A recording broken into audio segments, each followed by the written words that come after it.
All right. Hello, everyone. Welcome to the May 23rd, 2018 edition of Kubernetes Contributor Experience. My name is Paris. It's nice to see all of your lovely faces on the screen. First things first, what we always do is we do some new contributor introductions. So if there's anybody on the call that's never been on the call before and would like to introduce yourself, that would be awesome. If not, no worries. But is there anybody on the line right now that would like to introduce?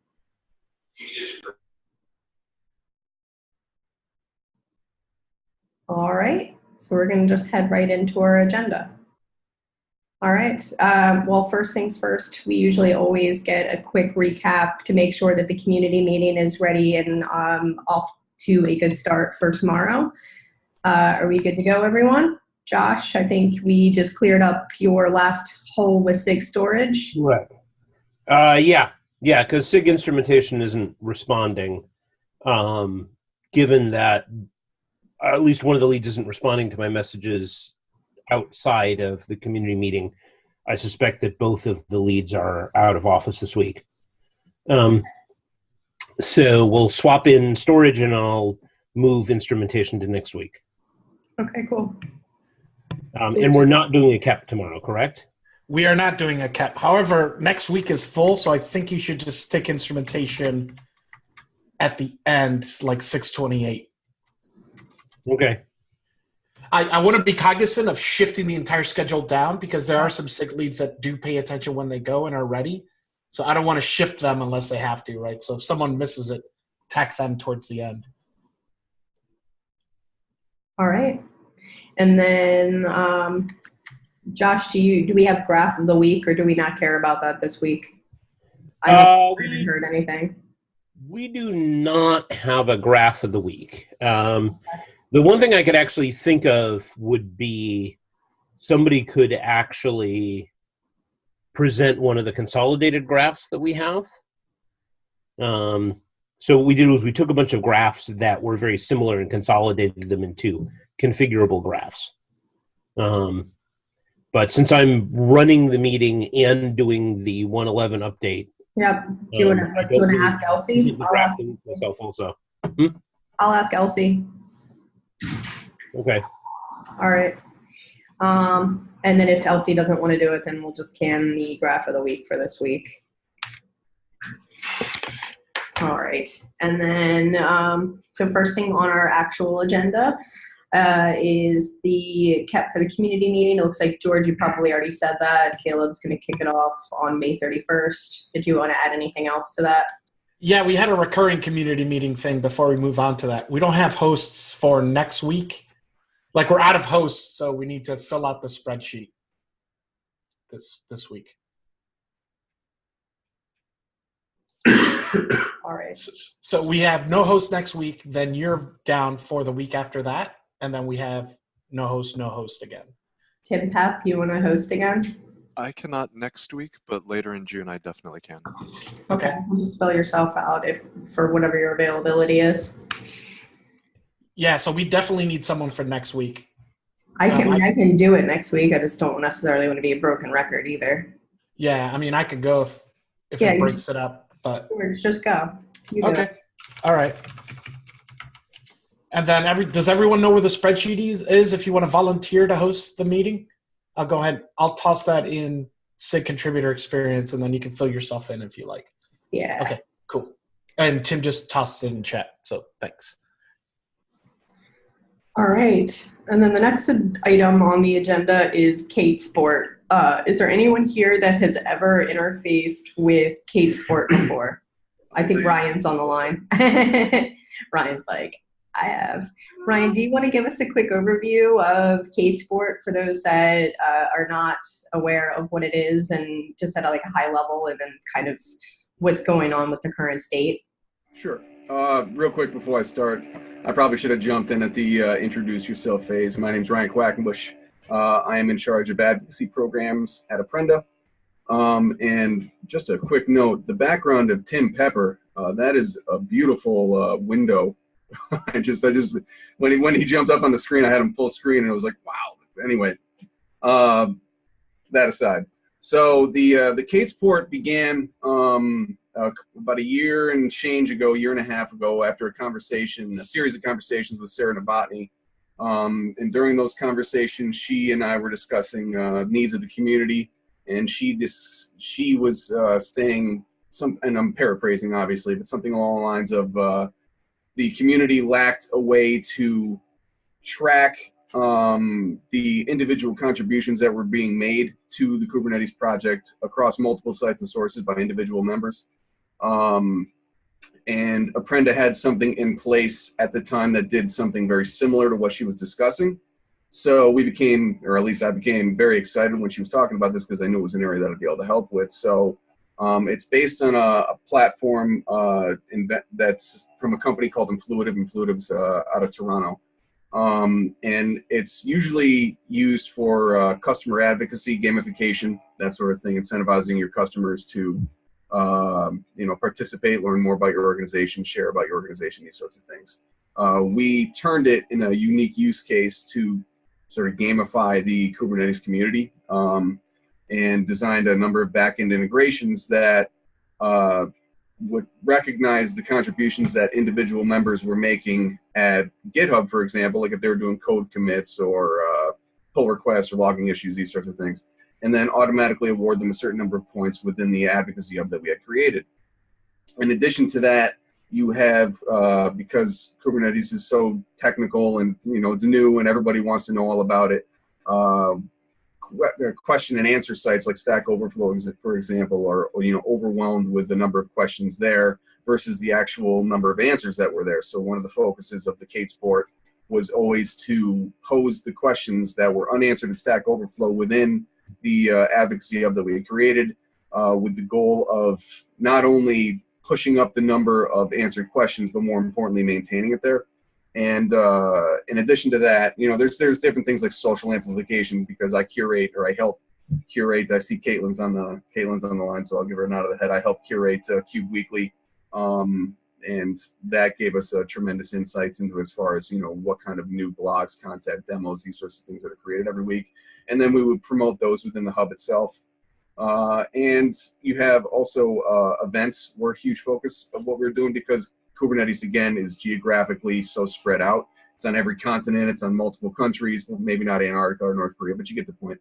So the idea was that we would create challenges specific to each meetup event that were going on globally. And some fall through the cracks just because there are so many. But within the hub, if somebody were to take their mobile device and check in at the specific meetup event in Bangladesh or Vancouver or Cape Town or Buenos Aires, wherever it is, they would gain access to a specific number of challenges for that specific event. Things like, and challenges are the game thing, the game aspect of it, things that you would complete in order to gain points, whether it's a Stack Overflow or whatever. And so back to the meetups. I'm sorry, I feel like I'm rambling here. I didn't have a prepared speech, but they would go to these meetup events, answer some questions, and then there would be things like, follow the speakers that you just saw. What kind of takeaways did you have? Did you want to share a picture? And then I created a social media account specific to the advocacy hub that we had created. I think it's got like 1,000-something followers now. And then, we would call them out on social media, be like, hey, check out this picture from the Bangladesh Kubernetes meetup that such and such shared, and this sort of thing. So the idea behind that was that we wanted to kind of break down the geographical barriers, make the community feel a little bit less spread out and a little bit more cohesive, kind of like, dissemination of or dissolving of geographical silos, I guess, is in a poetic way. But that, in a nutshell, high-level overview was what the goal was. And the target audience was always the contributors to the Kubernetes project, so the 1,600 or 1,700 developers globally who are helping to push the rock up the hill, so to speak. Because I think when you look at a large open-source project like Kubernetes, it's very easy to lose sight of the layers that make up the onion, So that was one of the things that we set out to do. And I think to date, we've got close to 1,000 people within the hub itself, or something like that. I didn't check the exact numbers, but yeah. So that high level overview is what the goal was when we set out creating the Katesport. And then what are the challenges? Go ahead. I'm sorry, Ryan. No, did I talk too fast? Did that all make sense? Yeah, I think so. And then what are your challenges now, and what's going on with CNCF and needing to come up with a case for, I guess, refinancing it? Well, I think the value that an advocacy hub, a well-run advocacy hub, a well-formulated advocacy program can bring to the Kubernetes project, and even CNCF in general, really can't be overstated. And these can be any different number of ways you want to take the program. If there are specific wings of the Kubernetes project that you want to put a particular focus on, then you can really incentivize and highlight that in any particular way you want to. I think the challenges, just from an outside administrator perspective, was just the limited insight into direction and where the program should have gone. Just from being an outsider, I did the best job I could, monitoring trends and trying to act accordingly when it came to it. But so it's really just direction, lack of direction, and input would really benefit the program more than anything else. Does anyone have any questions for Ryan about K-Sport? I've used it. Yeah. Oh, go ahead. Sorry, go ahead, George. After you, go. Okay, so one question I had, I was looking at the stats that was the kind of stat slide that was sent to the Contribex mailing list. One stat that was actually missing from that is like the engagement actually logging into the portal over time. I know it's logging challenges completed, but I know it will do that in the background for things like somebody who's logged in once and signs up, but then just keeps doing commits and PRs and issues and all this advocacy outside of the portal itself. Do we have numbers as far as like people checking back in the portal to see if they've moved up or what their challenges are, or like seeing other things other than kind of those core offsite interactions like commits and PRs and issues? Hold on one second. I'm sorry, I have to pull that slide up. I didn't have that prepared. I apologize.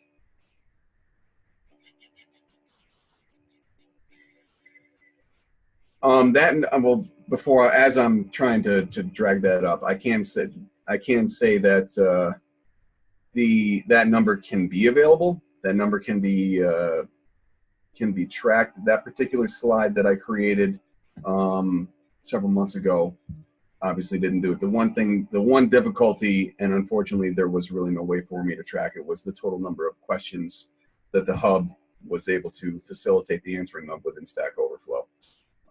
Just because the challenges themselves, when you create them just to save time, from a saving time perspective, my was just cloning the specific challenges and then recreating them and redoing them. So it would just look like challenges were continually recreated but not answered. So that was the one thing that I wasn't able to track. I know that's not the exact answer to what you're asking me, but to your question, you can track that and you can keep notice of that. But I do think the one nice thing about this hub was, one, that the goal was to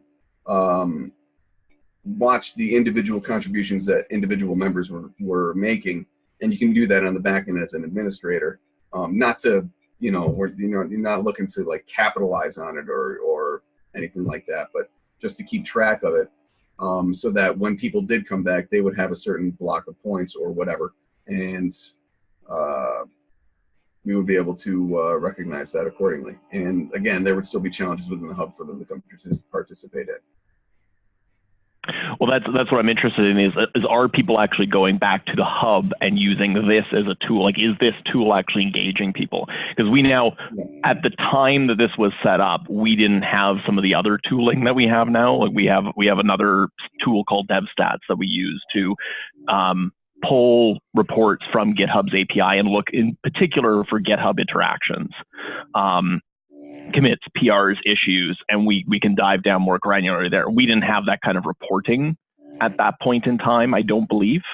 So we do have that now, but I'm interested, like, the value that I can see here is if people are actually going back and using the portal and gamifying their interactions with Kubernetes, then I can see value of like, oh yeah, I specifically went back to the portal to go and check my points. Not, I logged in once, I signed up, I poked around, then I went and did a bunch of work, continuing work on Kubernetes, but then never really checked back or used my points or did anything other than my initial kind of login and sign up.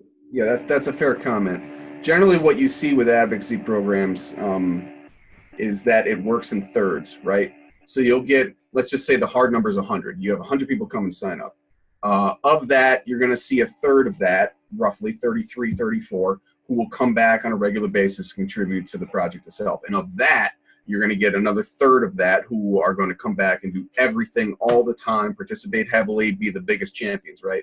I think there is that, and you do see similar numbers reflected as far as the advocacy and the activities that are being done by contributing members within the hub itself.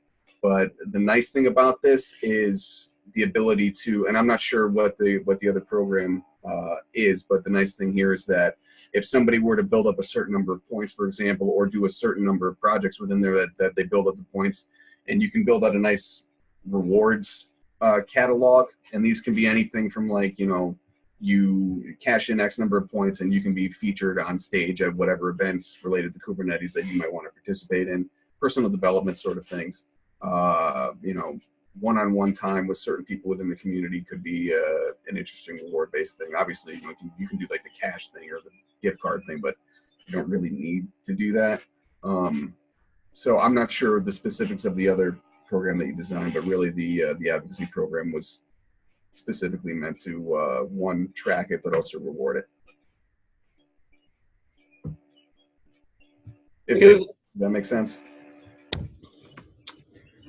I have to say that I'm fairly dubious about the idea of gamification as a motivation to contribute to a project.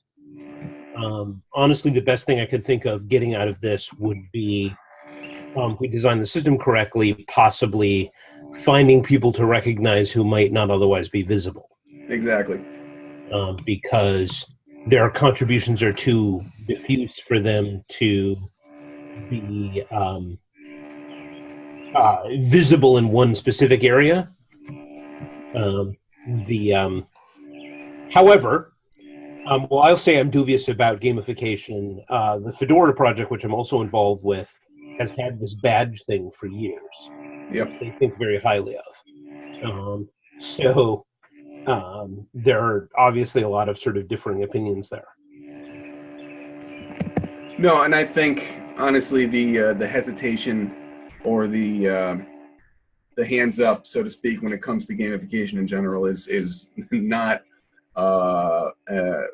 feedback that I've been unused to. I do think that this program could offer a lot of value, and I think, but again, I understand the hesitation involved with it. That's why I removed marketing from any aspect of it, because, you know. Yeah, I guess my biggest concern is that this is the sort of program that non-open source corporations run also, if you follow me. Yep.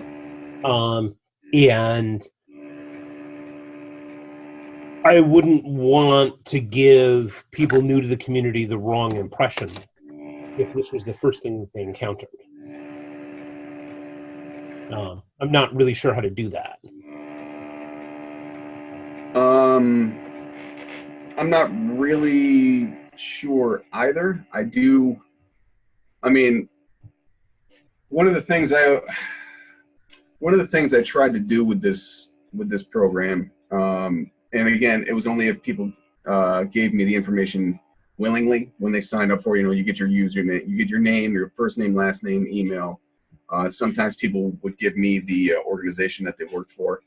And when they did that, I would create a badge specific to the organization. And just seeing the vast amount of individual companies that are contributing to the Kubernetes project was very eye-opening for me, and it's pretty awesome. I put together a slide. I gave a presentation on this actually back in December, and I put together a slide that was just badges specific to the organizations they're a part of, and that was pretty awesome.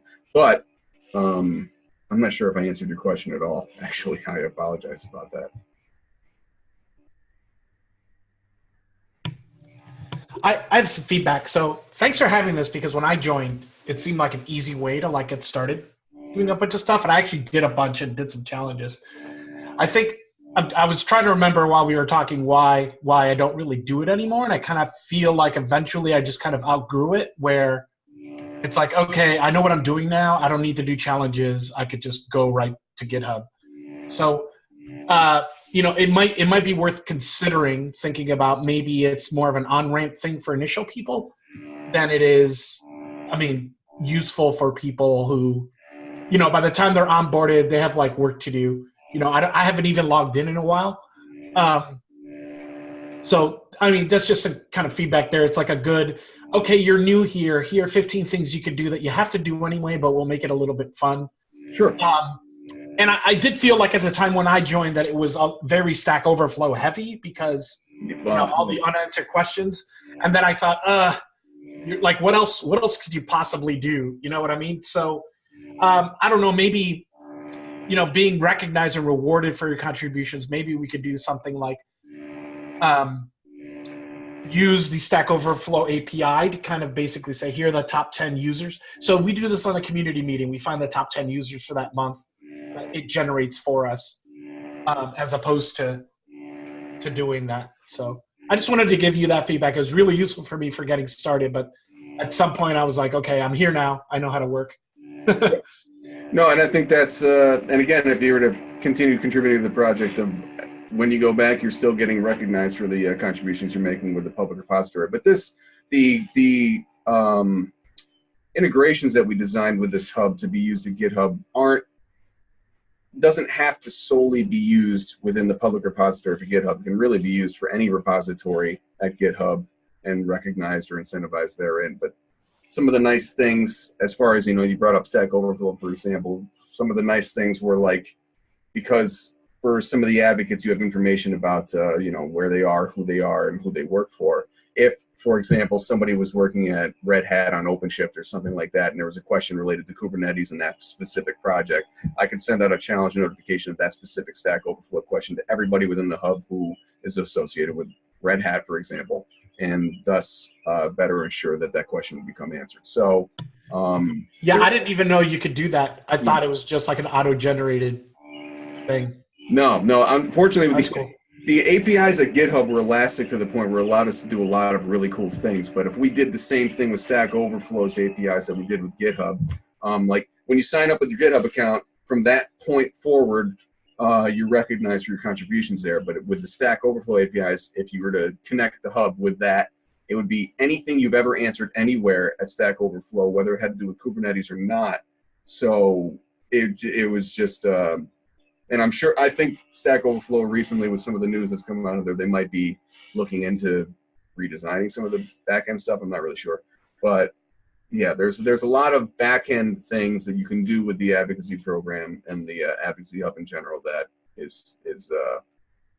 has unique use cases, especially when it comes to an open source community. To my knowledge, this is the only hub or community that does anything like this. To my knowledge. Obviously, I'm not omnipotent.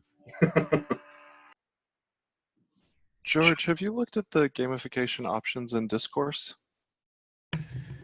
Yeah, it has the same thing. It has badges and, your first share, and you've got 1,000 views on your first topic. And it's similar to Stack Overflow, where we could add gamification there if you wanted to add challenges and stuff. I think it would be similar.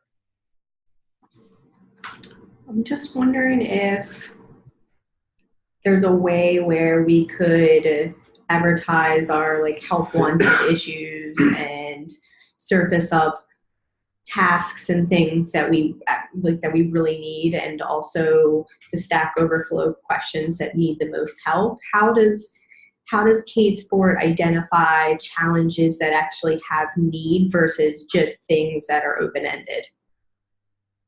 Well, the best way to do that would be to have constant feedback and constant input from people who might be well plugged into those sorts of needs. Yeah.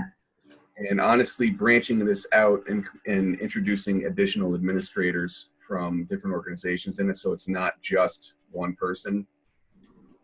If there was, say, a handful of administrators who could go in and work on the CadeSport with the knowledge of how to work it, it's not a difficult product.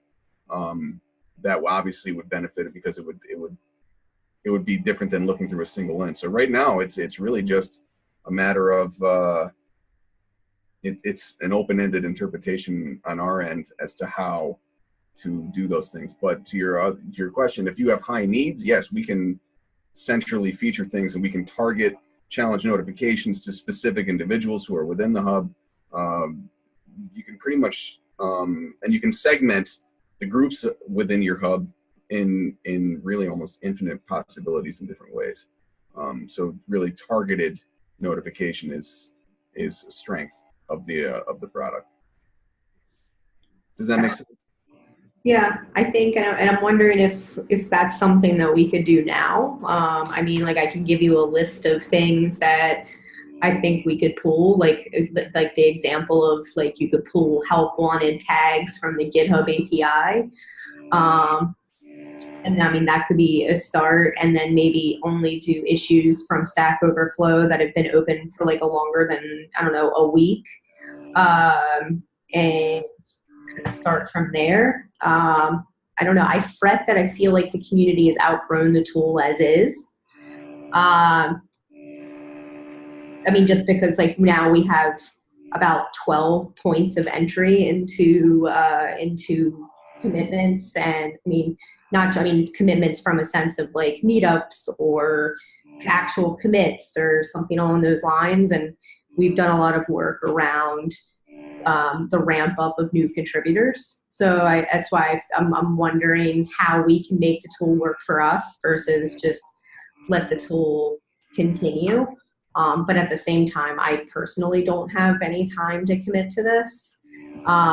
Does anybody on the call feel like this is a worthwhile excursion to work with Brian and Prenda on and help them out?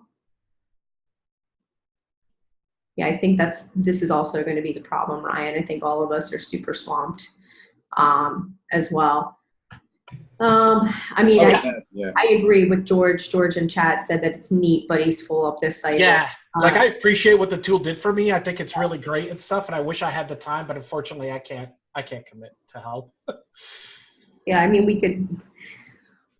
this is something we could put on like the back burner for Q3. And like I said, I think it's a neat tool as well. I think it's something that we could probably work with. It's just that we have to get really super creative with it. It definitely needs an injection of new blood and new creativity and just new ideas. I mean, we could help with at least putting the word out that that it needs a volunteer and a new maintainer. There's probably 2 or 3 people out there looking for something to do, and they don't know core Kubernetes or something, but know how to help, right? Yeah. This is and again, I just lost my train of thought. Sorry, I had to do that. It's all right. It's happening to me more and more as the years go on, which is making me nervous. All right, well, let's see if we can get some more folks that will be interested in helping you maintain this now. And like I said, I can throw some of the ideas that I had at you in an email on a separate thread and see where kind of it goes from there. But yeah, unfortunately, I don't know if I have any solutions for you on this call at this point. That's okay. I just wanted to kind of keep you guys abreast of where the direction of this program was. It's been kind of static for several weeks now. So yeah, you can be on the back burner. It can be anywhere you want it. Yeah.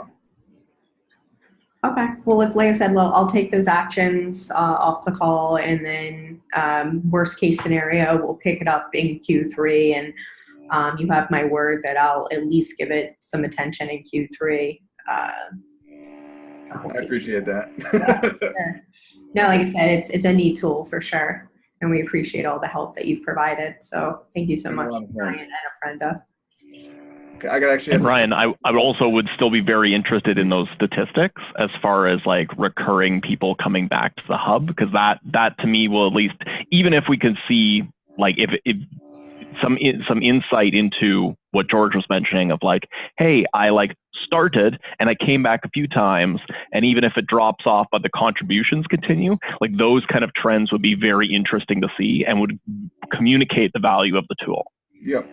One way to increase the numbers that you just requested, by the way, the only promotion this has ever received was the initial blog announcing that it was coming out. That and the lightning talk that I gave at KubeCon a couple of years ago. So any kind of promotion that would occur just from a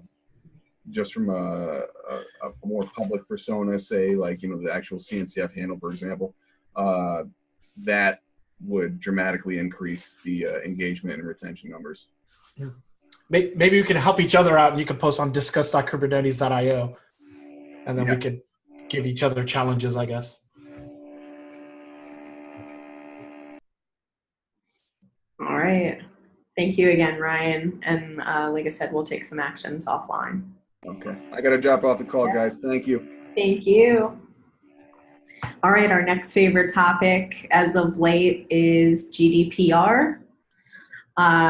Josh, I think you put this on the agenda. Do you want to take it from here? Yep. Yeah. So I've been told that the Linux Foundation folks, that is the CNCF, are taking care of GDPR notices for Kubernetes.io, etc. I'm a little less clear on what they're doing about the mailing lists.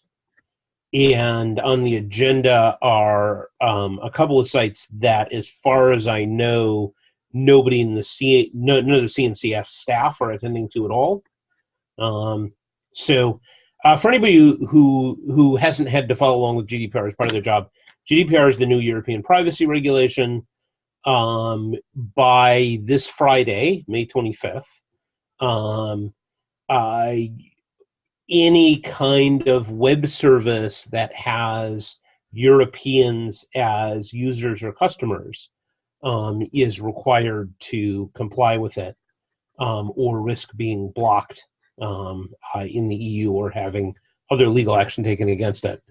Most of the requirements obviously have to do with commercial activity, but some of the privacy requirements apply to open source projects as well.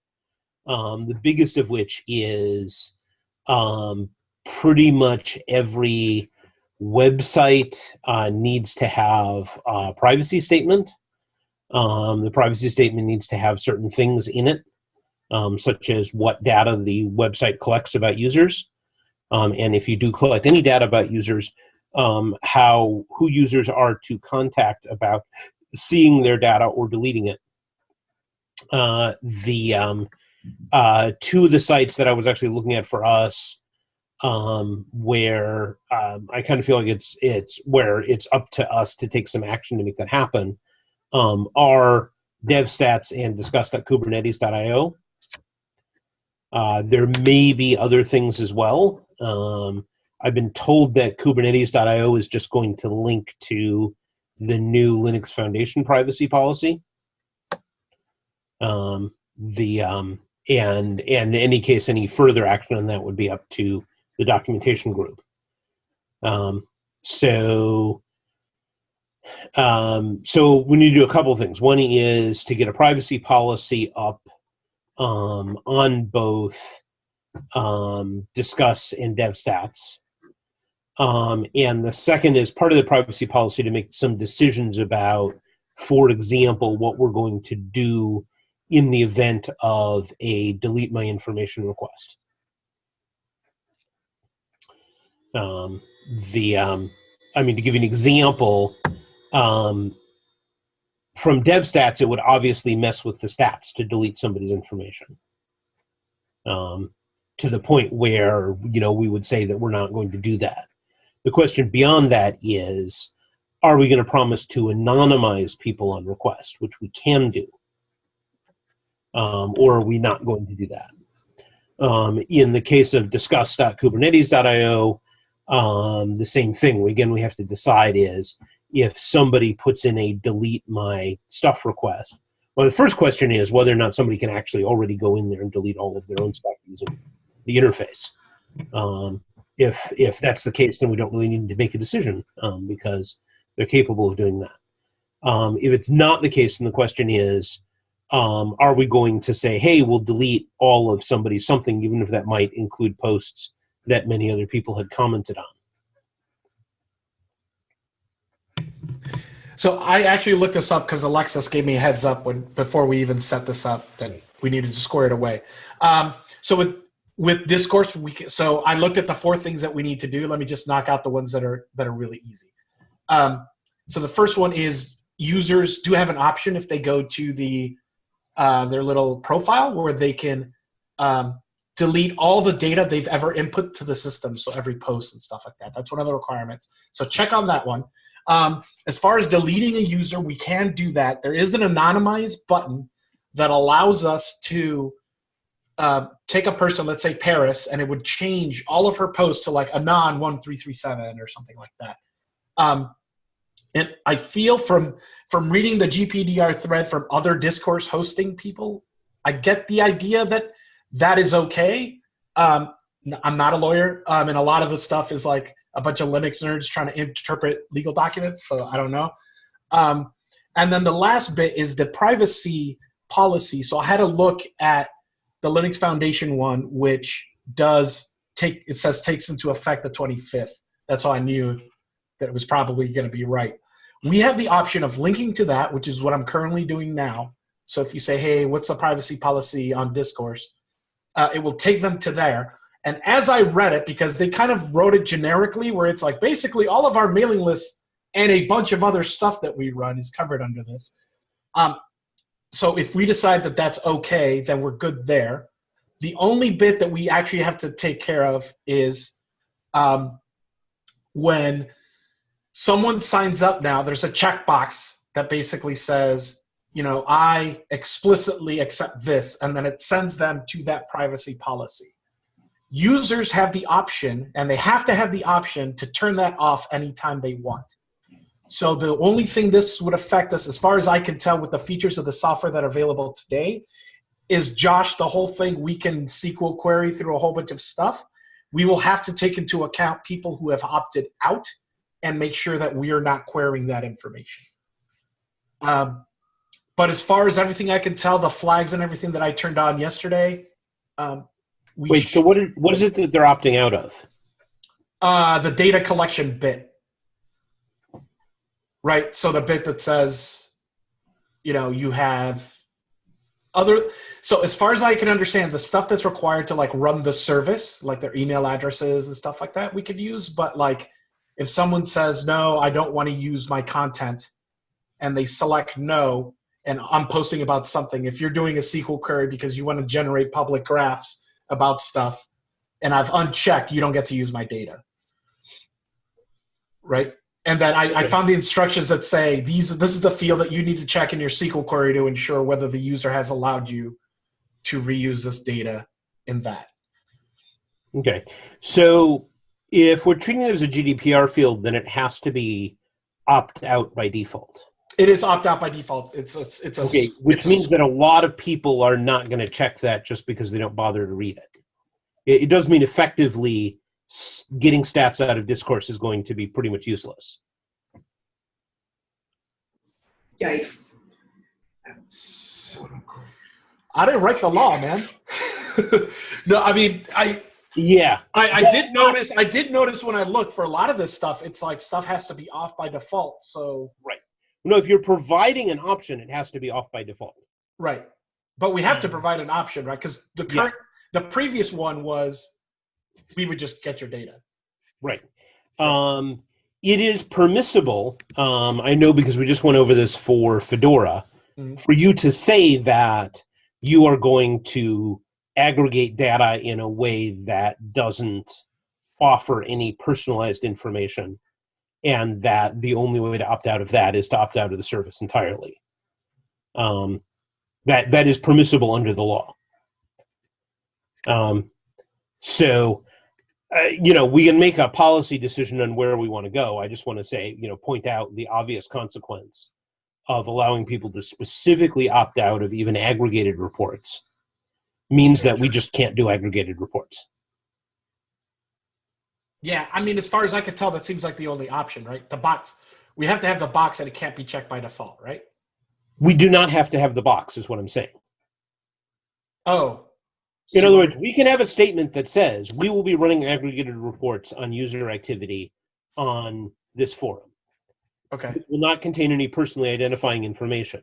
If this is unacceptable to you, please delete your account here. Okay. That is acceptable under the GDPR. Now, whether or not that's acceptable to us is another question entirely. That is, whether for whatever slice of people who want to use Discuss and don't want us to aggregate their data, for all three of those people, if we care about them more than we care about aggregated data, then we want the box. Well, currently the box kind of tells people, I agree to these following things, and then it sends them to linuxfoundation.org.privacy, which does say that we may use this information for statistical services and whatnot. Okay, so what happens if they don't agree to those things? Nothing. There's a field in the database that says they don't agree to those things. Okay, so they can not agree to those things, but still otherwise have full use of the forum. Yes. Okay. So what you're saying is we should just say agree to this or don't sign up would be better. I'm just saying I was just going over, doing GDPR compliance for another site. Yeah. And that's how it worked. Is if you don't agree to those things, it says, sorry not to be able to accommodate you by. Okay. Because that seems better. I'm doing it for Red Hat. Right. And supplying statistics on it is not optional. Okay, so I could just get rid of that box then and then say you have to. What would happen is you have the box, but if they don't check it, then they don't get an account. Ooh, I don't know if I can force that, but I will investigate because I only set up the box yesterday. Yeah, it's just the problem is that if their account gets created normally and updated normally, and keep in mind this is going to be true for all existing users as well. For all existing users, we're going to have to send them a reminder and ask them to log in and check the box. And it has to be off by default. What we're going to end up with is a situation where only 30% of users have the box checked, which means that any aggregate statistics we produce off of Discourse will be completely misleading. Can we get a Linux Foundation lawyer to weigh in on this? I see Caitlin's on the line. Caitlin, do you think that would be possible for us? Yeah, I was kind of hoping to just pawn everything off on linuxfoundation.org/privacy, but apparently the checkbox is what trips us up. Everything else. Oh, and I turned off the newsletters have to be off by default. They have to be opt-in. It is what it is. Which is, that's fine. That doesn't have any consequences for us. And the other thing is that does inspire action from the user, because if they wanted the newsletters, then they're going to go in and check them. Yeah, it's just a checkbox that applies to something that's mainly useful to us, and not necessarily useful to the user, is going to remain unchecked. Yeah. So basically, all the other parts we're +1 on. Okay. The checkbox is my only source of confusion. So afterwards, you just tell me what to put in the checkbox. You tell me what to write, and I'll apply it. And then being able to send all the existing users a reminder isn't a problem.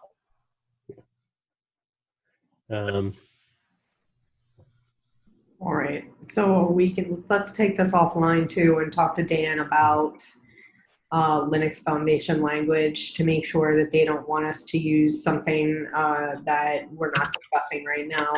I would feel much more comfortable having a lawyer dictate to us what needs to happen and the exact copy of said checkboxes. Let's make a list like Josh started in the agenda and send that list to the lawyer cats.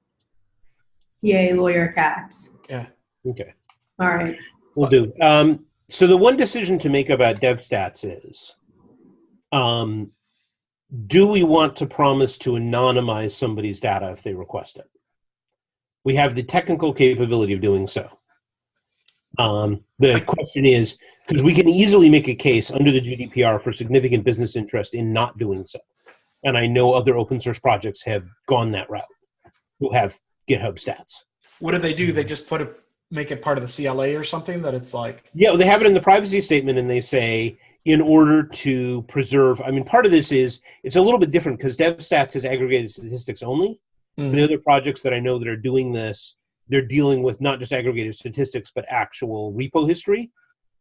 And for repo history, you obviously have a business interest in not obfuscating somebody's contributions because, legally speaking, you need to know who contributed what. We have less of a persuasive case in DevStats. My general inclination would be, since we have the technical capability to do so, why not promise it? It might make someone happy, and it's more likely that no one will ever request it. Yeah, I don't know. I'm getting that UK cookie vibe out of this, where everybody flipped out, and then at the end of the day, all it did was make websites more annoying. So I don't know. Yeah, well, there's more. Right? It's like the cookie thing. Only it's like the cookie thing 4 or 5 times. Yeah. Right. What's really painful under the GDPR, honestly, is mailing lists. Which is why I'm really hoping that the CNCF will come through on the Google Groups mailing list. Yeah, because you can't undelete a mail, right? What? I mean, you can't really undelete a mail, right? Does that involve an admin going into an archive and deleting it? Yeah, and first of all, my first question is, do we have the technical capability of doing that? Before we say whether or not we want to. Okay. Why wouldn't that be Google's responsibility? I mean, not Google as in my job. It is, right, and it I don't know, since I'm not an admin of any of our Google groups. I can look. I don't know what Google has said to us. In a sort of parallel thing, I run a MailChimp mailing list, and MailChimp specifically delegated it. They said, we're going to give you the admin power over all of these things, but that means that you're completely responsible for handling requests as well. Yeah, so they just passed the buck is what you're saying. Yes, they said, here, we've added a bunch of new controls to the admin thing that allow you to take care of this. Yeah. And instructions, and now it's up to you. And I don't know which of those tacks Google is taking. I'll find out and report back. So I'll take that action. In terms of mailing lists in general, for sort of marketing lists, it's pretty clear that you need to opt people out by default. In other words, that's why you get all those notices of, if you don't respond to this, you'll be kicked off our list. It's wonderful. Got me off of all these marketing lists that I never wanted to be on in the first place. So as far as I'm concerned, EU win on that one. But it's a lot less clear how public mailing lists, where the user has the direct ability to unsubscribe, are supposed to be treated. Well, the user also directly subscribe to them in the first place. Right. Right. We don't go and subscribe people to our mailing lists. Mm-hmm. They have to go and subscribe in Google Groups. So I'm guessing that's how they handle that is you've already consented by actively going and subscribing to the list. Yeah, and part of the question there is whether or not we make additional use of any of the information in the mailing lists. Like in the case of the MailChimp mailing list, I have to get a specific extra opt-in because I'm tracking response data. I don't think we do. Yeah. I can't think of anything that we do. And that's kind of my same thought process as far as the DevStats thing is like anything that we're pulling out of GitHub, you're consenting to give to GitHub and it's a public API and all of that kind of stuff. So like your data is already out there anyways, we're just pulling it in. The only question that comes up for me is like how the affiliation bits, because I know some of those are like we're pulling, I don't know specifically how those work or if we're pulling them from like that. I know there used to be like it's manual word I'm looking for. Yeah. Like a manual as opposed to like, I know at one point it was just like associating regex based on email addresses, and that's how you're kind of dumped in the group initially. But if that's all manually maintained, that affiliation bits, that may be a thing that is of concern. Oh, good point. I'd forgotten about the affiliation list. And yeah, there's actually a way that you can request being removed from that.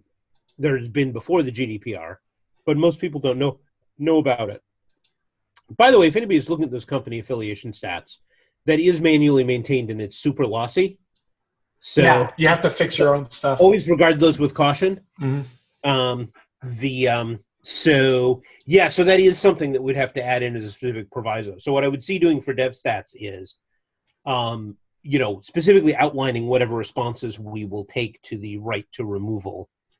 I don't think the right to data is important because they can already get all of their own data by clicking around.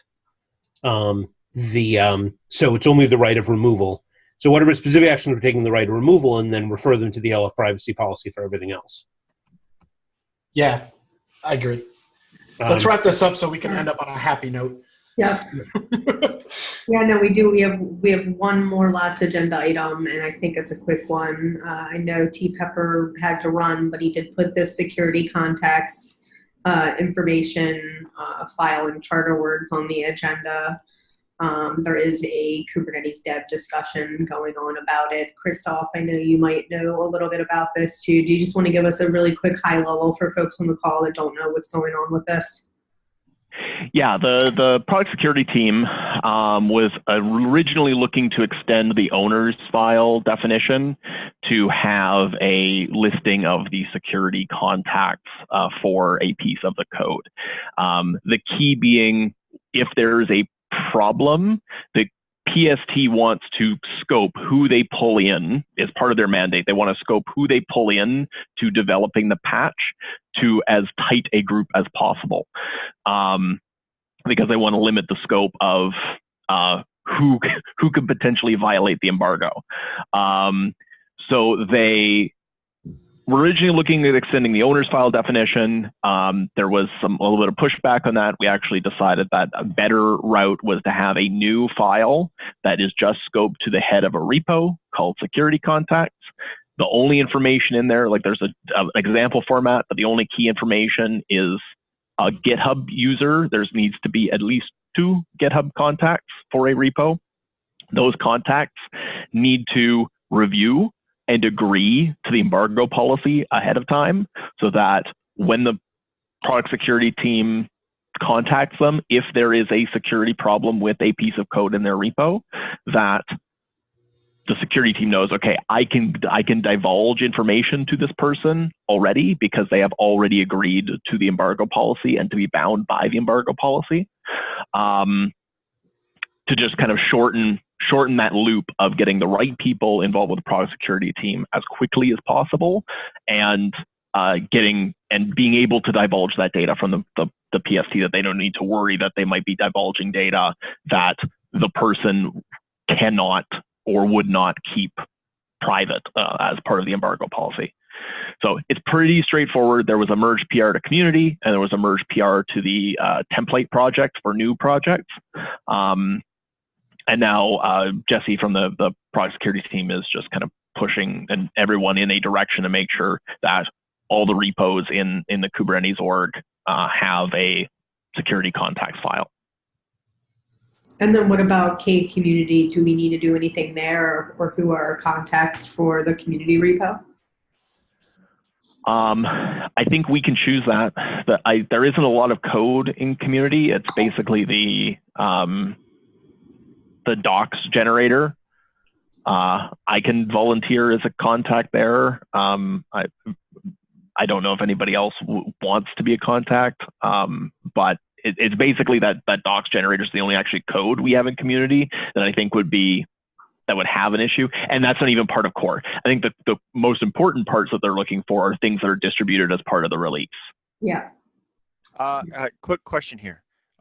So there are a bunch of things that release on a different cadence from core Kubernetes. Say something like Minikube, right? Is there guidance that all of these other things that release separately need to start following to be part of the security release stuff?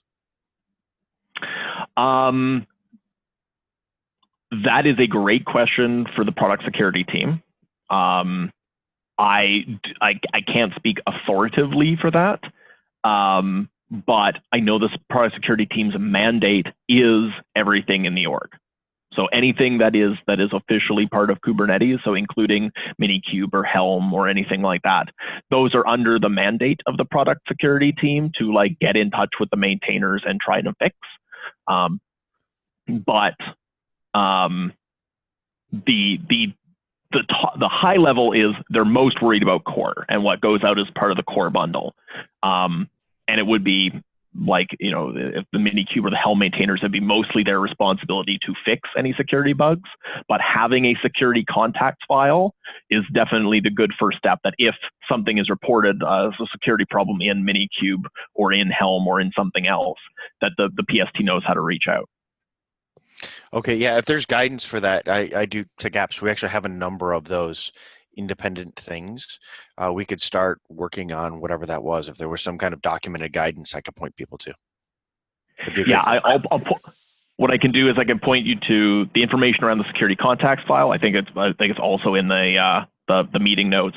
But then the other key thing would be contacting the product security team directly and asking them like, hey, is there anything else that we should do because we're not part of the core bundle? I know they already have all the processes, like there's a Kubernetes security org that they have that actually mirrors our main org as far as code in the core. I don't know for the other like repos like Minikube and Helm, but for core, it actually mirrors our core repo so that they can develop security fixes in a separate closed private org and then bring those fixes into core when they're ready. Yeah, those kind of processes, I can connect you with the product security team to discuss those. All right, we are officially out of time, folks. And if anybody else has anything to add about security contacts, there is a KDEV discussion thread. Please feel free to add all comments to that thread, because Matt, that was a very good question. So let's start that conversation publicly, because I'm sure other SIGs will probably have the same issues / concerns. So Matt, my other comment to you would be to take that to KDEV too, just so that others can see it. All right. Thanks, everybody, and we will see you again same time next week. And adios, my friends. Toots.